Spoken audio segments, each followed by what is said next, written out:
Three stories afternoon edition because stuff's always happening. Story number one, Trump says bye-bye to his national security advisor, Mike Waltz. That name might sound familiar. He was the guy involved in Signalgate. Remember when an Atlantic journalist was accidentally included in a very sensitive text signal conversation about national security issues?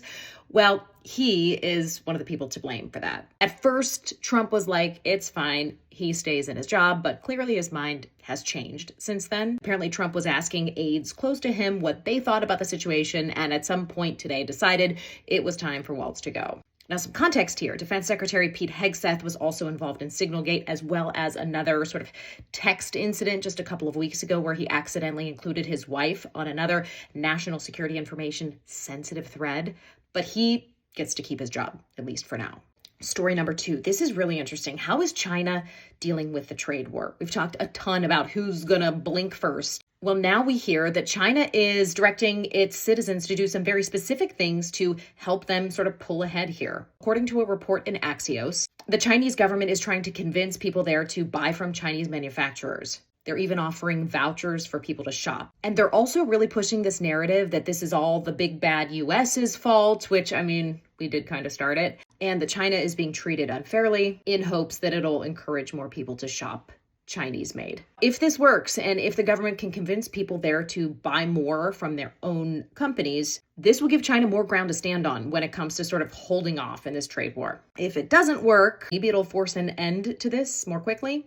But either way, in the meantime, we are all paying the price, and I mean that literally. There are some retail experts who say shelves could be empty of certain products by the fall. Now, this all comes, as Trump said just yesterday, that one adjustment Americans can make is to just buy less. He said at a press conference yesterday, quote, well, maybe children will have $2 instead of $30, and maybe the $2 will cost a couple bucks more than they would normally.